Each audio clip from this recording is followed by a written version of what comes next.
shall study about what is meant by solution and types of solutions. For example, if we take 5 gram of sugar in 250 ml of water.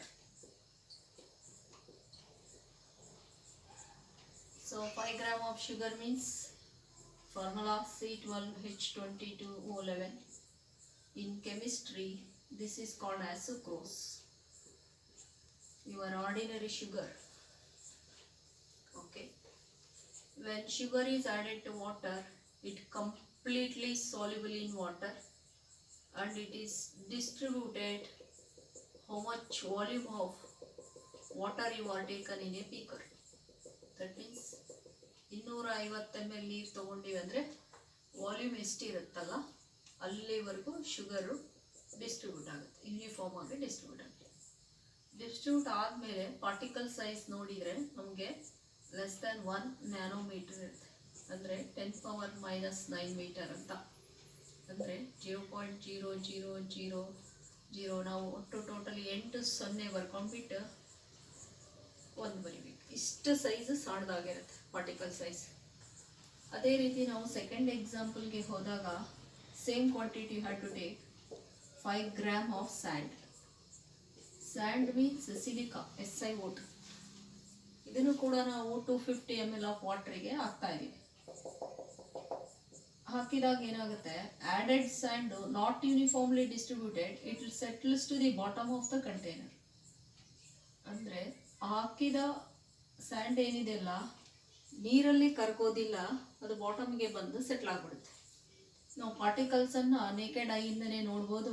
So that's why particle size is greater than 1000 nanometre ಆಗಿರುತ್ತೆ. ಯಾವಾಗ when sugar or salt is added to water, that is completely distributed in water, and first that is dissolves in water and it is distributed uniformly throughout the water media. ಹಾಕಿದ ಸಕ್ಕರೆ ನೀರಿನಲ್ಲಿ ಕರಗಿಬಿಟ್ಟು uniform ಆಗಿ distribute ಆಗುತ್ತೆ. ಆಗಿಬಿಟ್ಟು ನಮಗೆ ಒಂದೇ layer exist ಆಗುತ್ತೆ, 2 layer ಕಾಣಿಸೋದಿಲ್ಲ. ಆದರೆ ಸ್ಯಾಂಡನ್ನು ನೀರಿಗೆ ಹಾಕಿದಾಗ ಅದು ಯೂನಿಫಾರ್ಮ್ ಆಗಿ ಡಿಸ್ಟ್ರಿಬ್ಯೂಟ್ ಆಗಲ್ಲ. ಆಡೆಡ್ ಸ್ಯಾಂಡ್ ಏನಾಗ್ಬಿಡುತ್ತೆ, ಬಾಟಮ್ ಆಫ್ ದ ಕಂಟೈನರ್ಗೆ ಸೆಟ್ಲ್ ಆಗಿಬಿಡುತ್ತೆ. ಇಲ್ಲಿ 2 ಲೇಯರ್ ಕಾಣಿಸುತ್ತೆ ನಮಗೆ. ಹಾಗಾಗಿ ಇದನ್ನು ನಾವು ಹೆಟ್ರೋಜಿನಿಯಸ್ ಮಿಕ್ಸ್ಚರ್ ಅಂತ ಕರಿತೀವಿ. ಹೆಟಿರೋಜಿನಿಯಸ್ ಮಿಕ್ಸ್ಚರ್ ಅಂತ ಕರಿತೀವಿ. ಇಲ್ಲಿ ಪಾರ್ಟಿಕಲ್ ಸೈಜ್ 1000 ನ್ಯಾನೋಮೀಟರ್ ಇರುತ್ತೆ. ಇಲ್ಲಿ particle size less than 1 nanometre ಇರುತ್ತೆ, ಸಿಂಗಲ್ ಲೇಯರ್ ಎಕ್ಸಿಸ್ಟ್ ಆಗಿಬಿಡುತ್ತೆ. ಹಾಗಾಗಿ ಇದನ್ನ ಹೋಮೋಜಿನಿಯಸ್ ಮಿಕ್ಸ್ಚರ್ ಅಂತ ಕರಿತೀವಿ. ಹೌದಾ? ಅಂದರೆ ಸೊಲ್ಯೂಷನ್ ಅಂದರೆ ಐಡಿಯಾ ಬಂತು, that is nothing but A homogeneous mixture ಅಂತ. ಇದಕ್ಕೆ ಹಾಗಾದ್ರೆ ಏನಂತ ಕರೀತಾರೆ, ಇದಕ್ಕೆ ನಾವು ಸಸ್ಪೆನ್ಷನ್ ಅಂತ ಕರಿತೀವಿ. ಅಂದರೆ ಒಂದಕ್ಕಿಂತ ಜಾಸ್ತಿ ಲೇಯರ್ ಎಕ್ಸಿಸ್ಟ್ ಆಗುತ್ತೆ. ಇಲ್ಲಿ ನೋಡ್ಕೋಬೇಕು, in this solution which component is present in less quantity. ಈ ಸೊಲ್ಯೂಷನ್ ಒಳಗಡೆ ಯಾವುದು ಕಡಿಮೆ ಪ್ರಮಾಣದಲ್ಲಿದೆ ಅಂತ ನೋಡ್ಕೊಂಡಾಗ sugar is present in the lesser quantity. That's why that is called as solute. ನಾವು ತಯಾರು ಮಾಡಿರೋ ಶುಗರ್ ಸೊಲ್ಯೂಷನ್ ಅಲ್ಲಿ ಸಕ್ಕರೆ ಪ್ರಮಾಣವನ್ನು ನೀರಿನ ಪ್ರಮಾಣಕ್ಕೆ ಕಂಪೇರ್ ಮಾಡಿದಾಗ ಸಕ್ಕರೆ ಬಹಳ ಕಡಿಮೆ ಇದೆ. ಹಾಗಾಗಿ ಯಾವುದು ಕಡಿಮೆ ಇರುತ್ತಲ್ಲ ಅದನ್ನ ಸಲ್ಯೂಟ್ ಅಂತ ಕರಿತೀವಿ. ಹಾಗಾಗಿ solute is nothing but a sugar. ಇಲ್ಲಿ ವಾಟರ್ ಅನ್ನೋದು one more component, the component which is present in the largest quantity. ಯಾರು ಲಾರ್ಜೆಸ್ಟ್ ಕ್ವಾಂಟಿಟಿಯಲ್ಲಿ ಇರ್ತಾರಲ್ಲ ಅದಕ್ಕೆ ನಾವು ಸಾಲ್ವೆಂಟ್ ಅಂತ ಕರಿತೀವಿ. ಇನ್ ದಿಸ್ ಸೊಲ್ಯೂಷನ್ ಒಳಗಡೆ ಸಾಲ್ವೆಂಟ್ ಈಸ್ ವಾಟರ್. ಅಂದರೆ ಸೊಲ್ಯೂಟ್ ಅಂದ್ರೇನು, ಸಾಲ್ವೆಂಟ್ ಅಂದ್ರೇನು ಅಂತ ನಮಗೆ ಗೊತ್ತಾಯ್ತು. ಸೊಲ್ಯೂಟ್ ಅಂದರೆ the component which is present in lesser quantity ಅಥವಾ small quantity in a solution is called solute ಅಂತ ಕರಿತೀವಿ. ಸಾಲ್ವೆಂಟ್ ಅಂದರೆ ಸೇಮ್ ಇದಕ್ಕೂ ಒಂದು ಕಾಂಪೊನೆಂಟ್ ಅಂತಾನೆ ಹೆಸರು ಇಟ್ಕೋಬೇಕು. The component which is present in the largest quantity. Largest ಕ್ವಾಂಟಿಟಿಯಲ್ಲಿ ಇರುತ್ತಲ್ಲ ಇನ್ ಎ ಸೊಲ್ಯೂಷನ್ ಒಳಗಡೆ, ಅದಕ್ಕೆ ನಾವೇಂತ ಕರಿತೀವಿ, ಸಾಲ್ವೆಂಟ್ ಅಂತ ಕರಿತೀವಿ. ಅಂದರೆ ಇವೆರಡೂ ಮಿಶ್ರಣ ಆದಾಗ ನಮಗೆ ಹೋಮೋಜಿನಿಯಸ್ ಮಿಕ್ಸ್ಚರು ಸಿಗಬೇಕು. ಸೊ ಈಗ ನಮಗೆ ಸೊಲ್ಯೂಷನ್ ಡೆಫಿನೇಷನ್ ಸಿಗ್ತಾ ಇದೆ. It is nothing but A homogeneous mixture of solute and solvent. So solution ಅಂದರೆ ಐಡಿಯಾ ಬಂತು ನಮಗೆ. ಯಾವುದೇ ಸೊಲ್ಯೂಟನ್ನು ನಾವು ಸಾಲ್ವೆಂಟಿಗೆ ಹಾಕಿದಾಗ ನಮಗೆ ಸೊಲ್ಯೂಷನ್ ಫಾರ್ಮೇಷನ್ ಆಗುತ್ತೆ, ಆದರೆ ಸಿಂಗಲ್ ಲೇಯರು ಎಕ್ಸಿಸ್ಟ್ ಆಗಬೇಕು. ಹಾಗಾಗಿ ಸೊಲ್ಯೂಷನ್ ಡೆಫಿನೇಷನ್ ಏನಾಗಿರುತ್ತೆ, ದಿ ಹೋಮೋಜಿನಿಯಸ್ ಮಿಕ್ಸ್ಚರ್ ಆಫ್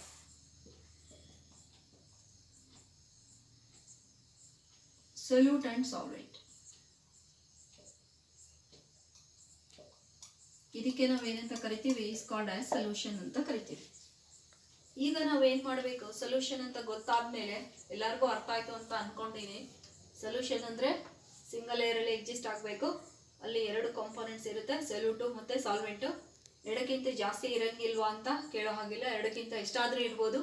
ಎರಡೇ ಕಾಂಪೋನೆಂಟ್ಸ್ ಇದ್ದರೆ ಅದನ್ನು ನಾವು ಬೈನರಿ ಸೊಲ್ಯೂಷನ್ ಅಂತ ಕರಿತೀವಿ. ಇದಕ್ಕೆ ನಾವು ಸಾಲ್ಟ್ ಹಾಕ್ಬಿಟ್ರೆ, ಈಗ salt is also one more component, ಆವಾಗ ಟ್ರೈನರಿ ಸೊಲ್ಯೂಷನ್ ಅಂತ ಕರಿತೀವಿ. ಒಟ್ಟು ಸಿಂಗಲ್ ಲೇಯರ್ ಎಕ್ಸಿಸ್ಟ್ ಆಗಿರಬೇಕು ಅಂತ ಅರ್ಥ.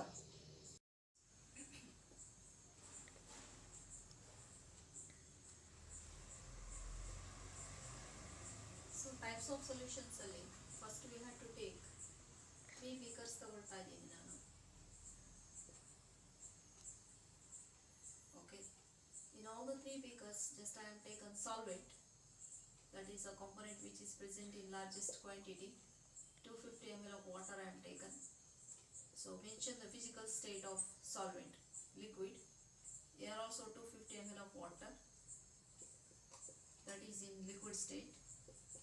Here also 250 ml of water, that is also in liquid state. This is physical state of solvent. Here I am adding just sugar, same 5 gram of sugar. Sugar physical state is solid. Here I am adding, see, solvent in the liquid state. Just I am adding 5 ml of ethanol. That means alcohol. Alcohol is in the liquid state, C2H5OH. Here also I am adding 5 gram of oxygen gas, that is in gaseous state. Here solute is a sugar because it is present in the lesser quantity. Here solute is in the liquid state. 5 ml of ethanol is nothing but a solute. Here 5 gram of oxygen is nothing but a solute, because in all the 3 beakers solute present in the lesser quantity, and in all the 3 beakers water is identified as a solvent. That means when 5 gram of sugar is added to 250 ml of water, or known volume of water, homogeneous mixture is formed. When ethanol is added to water, here also homogeneous mixture is formed, single layer is existed. When oxygen is added to 250 ml of water, that means when we are adding the oxygen, so I have to use high pressure. So that's why as the pressure increases, solubility of gas in a liquid get increases. ಅಂದರೆ ನಾವು oxygen pass ಮಾಡಬೇಕಾದಾಗ ಒತ್ತಡ ಜಾಸ್ತಿ ಮಾಡಿಬಿಟ್ಟು pass ಮಾಡಬೇಕು, ಆವಾಗ ಹಾಕಿದ oxygen ಎಲ್ಲ ನೀರಲ್ಲಿ ಕರಿಬಿಟ್ಟು ನಮಗೆ ಹೋಮೋಜಿನಿಯಸ್ ಲೇಯರು ಎಕ್ಸಿಸ್ಟ್ ಆಗುತ್ತೆ. ಇಲ್ಲಿ ನೋಡಿ, ಸೊಲ್ಯೂಟು ಯಾವ ಸ್ಟೇಟಲ್ಲಿದೆ ಮತ್ತು ಸಾಲ್ವೆಂಟ್ ಯಾವ ಸ್ಟೇಟಲ್ಲಿದೆ, ಈ 3 ಎಕ್ಸಾಂಪಲ್ಸಲ್ಲಿ ತಿಳ್ಕೊಬೇಕು. ಇನ್ ದ ಫಸ್ಟ್ ಕೇಸಲ್ಲಿ solute is in the solid state, solvent is in the liquid ಸ್ಟೇಟಲ್ಲಿದೆ.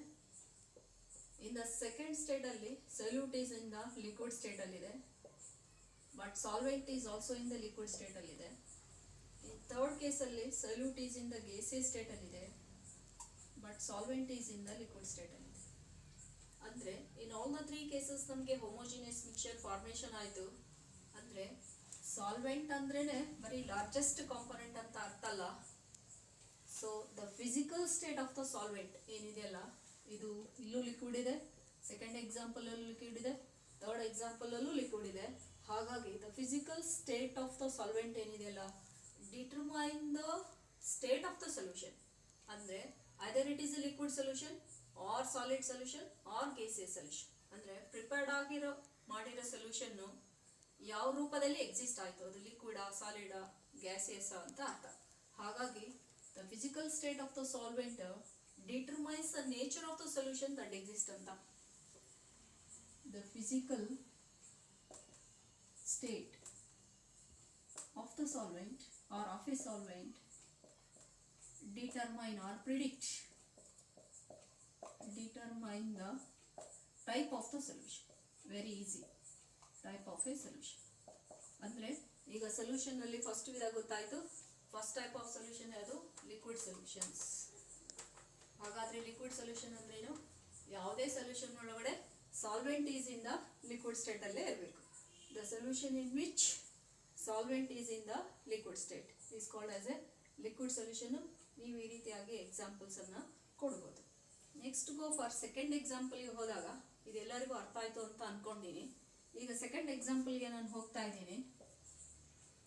ಇಲ್ಲಿ ನಾನು ಇವಾಗ ಏನು ಮಾಡ್ತಾ ಇದ್ದೀನಿ, 250 ml of or 250 gram not ml molten gold ತಗೊಳ್ತಾ ಇದ್ದೀನಿ. ಅಂದರೆ ಗೋಲ್ಡ್ ಯಾವ ಸ್ಟೇಟಲ್ಲಿ ಇತ್ತು? ಸಾಲಿಡ್ ಸ್ಟೇಟಲ್ಲಿ ಇತ್ತು. ಅಂದರೆ ಗೋಲ್ಡನ್ನು ನಾನು ಏನು ಮಾಡ್ಕೊಂಡಿದ್ದೀನಿ, ಮೆಲ್ಟ್ ಮಾಡ್ಕೊಂಡ್ಬಿಟ್ಟು ತಗೊಂಡಿನಿ. ನಾನು 250 ತಗೊಂಡಿನಿ ಅಂದರೆ ನೀವು 250ನೇ ತಗೋಬೇಕಂತ ಏನಿಲ್ಲ, ಎಷ್ಟಾದರೂ ತಗೋಬೋದು. ತಗೊಂಡಿದ್ದೀನಿ. ಇದು ಮಾಲ್ಟನ್ ಗೋಲ್ಡ್. ಇದಕ್ಕೆ ಏನು ಮಾಡ್ತಾ ಇದ್ದೀನಿ ನಾನೀಗ, ಜಸ್ಟ್ 2 ಗ್ರಾಮ್ ಅಷ್ಟು ಮಾಲ್ಟನ್ ಕಾಪರ್ ಹಾಕ್ತಾ ಇದ್ದೀನಿ. Copper is also A metal. ಇದು ಸಾಲಿಡ್ ಸ್ಟೇಟಲ್ಲೇ ಇರುತ್ತೆ. ಈಗ ನೋಡಿ, ಇದರಲ್ಲಿ ಸೊಲ್ಯೂಟ್ ಯಾವುದು, ಸಾಲ್ವೆಂಟ್ ಯಾವುದು ಅಂತ ತಿಳ್ಕೋಬೇಕು. ಕಾಪರು ಕಡಿಮೆ ಪ್ರಮಾಣದಲ್ಲಿದೆ, ಹಾಗಾಗಿ ಇದನ್ನು ಸೊಲ್ಯೂಟ್ ಅಂತ ಕರಿತೀವಿ. Molten gold is in the largest quantity, that's why gold is identified as a solvent here. When molten copper is mixed with a molten gold, we are getting a homogeneous mixture. Single layer is existed, that's why it is identified as a homogeneous mixture. That is also identified as a solution. In the second example, illi once again I am taken, see, palladium or nickel we are taken. Palladium is nothing but a metal. So in palladium ತಗೊಂಡ್ಬಿಟ್ಟು ನಾವು ಏನು ಮಾಡಬೇಕು, just 100 gram or 250 gram like that ನೀವು palladium ತೊಗೊಂಡ್ಬಿಟ್ಟು ಇಲ್ಲಿ ನಾವು solid ಹಾಕಿದ್ದೀವಿ ಅಂದರೆ ನಾವಿಲ್ಲಿ ಲಿಕ್ವಿಡನ್ನು ಹಾಕ್ಬೋದು. ನಾನೀಗ ಲಿಕ್ವಿಡ್ ಯಾವ್ದು ಹಾಕ್ತಾ ಇದ್ದೀನಿ, mercury existed in the liquid state. Just 2 gram mercury ಹಾಕ್ತಾ ಇದ್ದೀನಿ. ಯಾವಾಗ ಪೆಲಾಡಿಯಂಗೆ ನಾವು ಮೆರ್ಕ್ಯೂರಿ ಹಾಕಿದ್ವಿ, ಇಲ್ಲ ನಾನು ಪೆಲಾಡಿಯಂ ತಗೊಳ್ಳ, ನಾನು ಸೋಡಿಯಂ ಮೆಟಲ್ ತಗೊಳ್ತೀನಿ, ಅದನ್ನು ಕೂಡ ತಗೋಬೋದು. ಪೆಲಾಡಿಯಂಗಿಂತ ನಾವು ಸೋಡಿಯಂ ಮೆಟಲ್ ತಗೊಂಡ್ರೆ ಇಟ್ಸ್ ಗುಡ್. ಯಾವಾಗ 2 ಗ್ರಾಮ್ ಆಫ್ ನಾವು ಮೆರ್ಕ್ಯೂರಿಯನ್ನು 100 ml or 100 gram of sodium ಮೆಟಲ್ಗೆ ಹಾಕಿದಾಗ, ಅಂದರೆ ನಾವು ಸೋಡಿಯಂ ಮೆಟಲನ್ನು ಮೆಲ್ಟ್ ಮಾಡಿ ತಗೋಬೇಕು. ಆವಾಗ ಅದಕ್ಕೆ 2 ಗ್ರಾಮ್ ಆಫ್ ಮೆರ್ಕ್ಯೂರಿ ಹಾಕ್ಬಿಟ್ರೆ ಏನಾಗುತ್ತೆ, ಕಂಪ್ಲೀಟಾಗಿ ಮಿಕ್ಸ್ ಆಗಿಬಿಟ್ಟು ಹೋಮೋಜಿನಿಯಸ್ ಮಿಕ್ಸ್ಚರ್ ಎಕ್ಸಿಸ್ಟ್ ಆಗುತ್ತೆ. ಈಗ ಥರ್ಡ್ ಎಕ್ಸಾಂಪಲ್ಗೆ ಹೋಗ್ತಾ ಇದ್ದೀನಿ ನಾನೀಗ ಇಲ್ಲಿ. ಈಗ ನಾನೀಗ ಪ್ಲಾಟಿನಮ್ ತಗೊಳ್ತೀನಿ, ಆದರೆ ನಿಕ್ಕಲ್ ತಗೊಳ್ತೀನಿ. ಅದು ಸರ್ಫೇಸ್ ಏರಿಯಾ ಜಾಸ್ತಿ ಇರೋದು ತೊಗೊಂಡ್ಬಿಟ್ಟು ಇದಕ್ಕೆ ಏನು ಮಾಡ್ತೀನಿ, ಹೈಡ್ರೋಜನ್ ಗ್ಯಾಸನ್ನು ಪಾಸ್ ಮಾಡ್ತೀನಿ. ಆ ಹೈಡ್ರೋಜನ್ ಗ್ಯಾಸ್ ಪಾಸ್ ಮಾಡಿದ್ದು ಏನಾಗ್ಬಿಡುತ್ತೆ, ಎಲ್ಲೆಲ್ಲಿ ಆ್ಯಕ್ಟಿವ್ ಸೆಂಟರ್ಸ್ ಇರುತ್ತಲ್ಲ, ಅಂದರೆ finely divided powder form of nickel ತಗೊಂಡಿದ್ದೀನಿ ನಾನೀಗ ಇಲ್ಲಿ. It is also in the solid state, hydrogen gas in the gaseous state. ಇಲ್ಲಿ ನೋಡಿ ತಗೊಂಡ್ಬಿಟ್ಟಿನಿ, ಇದಿಷ್ಟು ನಿಕ್ಕಲ್ಲು. ನಿಮಗೆ ಆ್ಯಕ್ಟಿವ್ ಸೆಂಟರ್ಸ್ ಅಂದರೆ ಏನಂತ ಕೆಟಲಿಸ್ಟ್ ಚಾಪ್ಟ್ರಲ್ಲಿ ಹೇಳ್ಕೊಡ್ತೀವಿ. ಆ ಹೈಡ್ರೋಜನ್ ಗ್ಯಾಸ್ ಏನಾಗ್ಬಿಡುತ್ತೆ, just I am adding 2 gram of hydrogen gas ಹೋಗ್ಬಿಟ್ಟು ಆ್ಯಕ್ಟಿವ್ ಸೆಂಟರ್ಸಲ್ಲೆಲ್ಲ ಕುತ್ಕೊಂಡ್ಬಿಡುತ್ತೆ. ಒನ್ಸಿಗೆ ನಮಗೆ ಹೋಮೋಜಿನಿಯಸ್ ಲೇಯರ್ ಎಕ್ಸಿಸ್ಟ್ ಆಗುತ್ತೆ, ಅಂದರೆ ಸಿಂಗಲ್ ಲೇಯರ್ ಎಕ್ಸಿಸ್ಟ್ ಆಗಿಬಿಡುತ್ತೆ, ಅಂದರೆ ಹೋಮೋಜಿನಿಯಸ್ ಮಿಕ್ಸ್ಚರು ಸಿಕ್ತು. In these all 3 examples solvent is in the solid state. ನೋಡ್ಕೋಬೇಕು, ಇಲ್ಲಿ ಮಾಲ್ಟನ್ ಗೋಟು ಕೂಡ ಸಾಲಿಡ್ ಸ್ಟೇಟಲ್ಲಿದೆ, ಸೋಡಿಯಂ ಮೆಟಲ್ ಕೂಡ ಸಾಲಿಡ್ ಸ್ಟೇಟಲ್ಲಿದೆ, ನಿಕ್ಕಲ್ ಕೂಡ ಸಾಲಿಡ್ ಸ್ಟೇಟಲ್ಲಿದೆ. ಆದರೆ ಹಾಕಿರೋ ಸೊಲ್ಯೂಟ್ ಏನಾಗಿದೆ, ಇಲ್ಲಿ ಸಾಲಿಡ್ ಸ್ಟೇಟಲ್ಲಿದೆ, ಮೆರ್ಕ್ಯೂರಿಯಿಂದ ಲಿಕ್ವಿಡ್ ಸ್ಟೇಟಲ್ಲಿದೆ, ಹೈಡ್ರೋಜನ್ ಇಂದ ಗ್ಯಾಸಿಯಸ್ ಸ್ಟೇಟಲ್ಲಿದೆ. ಅಂದರೆ ಯಾವುದೇ ಸೊಲ್ಯೂಷನ್ ಒಳಗಡೆ solvent is existed in the solid state. Solution ಒಳಗಡೆ ಸಾಲ್ವೆಂಟ್ ಯಾವಾಗಲೂ ಸಾಲಿಡ್ ಆಗಿದ್ದರೆ ಅದನ್ನು ನಾವು ಏನಂತ ಕರಿತೀವಿ, ಸಾಲಿಡ್ ಸೊಲ್ಯೂಷನ್ ಅಂತ ಕರಿತೀವಿ. ಸೊ ಸಾಲಿಡ್ ಸೊಲ್ಯೂಷನ್ ಅಂದರೆ ನಿಮಗೆ ಇವಾಗ ಅರ್ಥ ಆಯಿತು ಅಂತ ಅಂದ್ಕೊಂಡಿದ್ದೀನಿ. ಇಲ್ಲಿ ನೋಡಿ, ಸಾಲ್ವೆಂಟ್ ಮಾತ್ರ ಏನಾಗಿದೆ, ಸಾಲಿಡಲ್ಲಿದೆ. ಇನ್ ಆಲ್ ದ 3 ಕೇಸಸಲ್ಲಿ ಸಾಲ್ವೆಂಟು ಸಾಲಿಡ್ ಆಗಿದೆ, ಇಲ್ಲೂ ಕೂಡ ಸಾಲಿಡ್ ಆಗಿದೆ, ಇಲ್ಲೂ ಕೂಡ ಸಾಲಿಡ್ ಆಗಿದೆ. ಅಂದರೆ this example comes under this, both are solid, solute ಮತ್ತು ಸಾಲ್ವೆಂಟು. ಇಲ್ಲಿ ಸಾಲ್ವೆಂಟು ಮತ್ತು ಸೊಲ್ಯೂಟು ಒಂದು ಲಿಕ್ವಿಡ್ ಇದ್ದರೆ ಒಂದು ಸಾಲಿಡ್ ಆಗಿದೆ, ಇಲ್ಲಿ ಒಂದು ಸಾಲಿಡ್ ಒಂದು ಗ್ಯಾಸಿಯಸ್ ಸ್ಟೇಟ್ ಅಲ್ಲಿ ಅಂದ್ರೆ the solution in which solvent always existed in the solid state ಆಗಿದ್ರೆ that is comes under the category of solid solution. ಇದನ್ನು ನಾವು ಸಾಲಿಡ್ ಸೊಲ್ಯೂಷನ್ ಅಂತ ಕರಿತೀವಿ. ನೆಕ್ಸ್ಟ್ ನನಗೆ ಏನು ಹೇಳ್ಕೊಡ್ತಾ ಇದ್ದೀನಿ, ಗ್ಯಾಸಿಯಸ್ ಸೊಲ್ಯೂಷನ್ ಅನ್ನು ಹೇಳ್ಕೊಡ್ತಾ ಇದ್ದೀನಿ. ಸೊ ಗ್ಯಾಸಿಯಸ್ ಸೊಲ್ಯೂಷನ್ ಅಂದ್ರೆ ನಿಮಗೆ ಗೊತ್ತಾಗಿರುತ್ತೆ, ಆಲ್ರೆಡಿ ಐಡಿಯಾ ಬಂದಿರುತ್ತೆ. Next go for next example. Just I have taken here gaseous 250 gram of nitrogen gas I have taken in the first beaker. In the second beaker also I have taken 250 gram of nitrogen gas. In the third beaker also I have taken 250 gram of nitrogen gas. How much quantity you want, so you can take it. So nitrogen is in the gaseous state. Mention the physical state. This is also gas. Here I am adding just 2 or 10 gram of oxygen gas. Oxygen is also in the gaseous state. So when oxygen is added to nitrogen, so ನಮಗೆ single air exist ಆಗಿಬಿಡುತ್ತೆ. Homogeneous mixture ಅಂತಾನೆ ಕರಿತೀವಿ. In atmospheric air also varieties of gases are there. ಅಲ್ಲಿ ನಮಗೆ ಯಾವ gas ಯಾವ ಬಣ್ಣ ಅಂತ ಗೊತ್ತಾಗಲ್ಲ, ಅಲ್ಲಿ ಹೋಮೋಜಿನಿಯಸ್ ಇರುತ್ತೆ. ಆದರೆ ಅದನ್ನ ಸೊಲ್ಯೂಷನ್ ಅಂತ ಕರೆಯೋದಿಲ್ಲ, ಯಾಕಂದ್ರೆ ಅಲ್ಲಿ ಡಸ್ಟ್ ಪಾರ್ಟಿಕಲ್ಸ್ ಕೂಡ ಇರುತ್ತೆ. ಹಾಗಾಗಿ ಅದನ್ನ ಕರೆಯೋಕ್ಕಾಗಲ್ಲ, ಅದು ಕೊಲೈಡ್ ಆಗಿಬಿಡುತ್ತೆ. ಈಗ ನಾವು 2 ಗ್ರಾಮ್ ಆಫ್ ಆಕ್ಸಿಜನ್ ಗ್ಯಾಸ್ ಅನ್ನು ಮಿಕ್ಸ್ ಮಾಡಿದಾಗ ಸೊ ಸಿಂಗಲ್ ಏರ್ ಎಕ್ಸಿಸ್ಟ್ ಆಗಿಬಿಟ್ಟು ನಮಗೆ ಇದು ಹೋಮೋಜಿನಿಯಸ್ ಸೊಲ್ಯೂಷನ್ ಸಿಗುತ್ತೆ.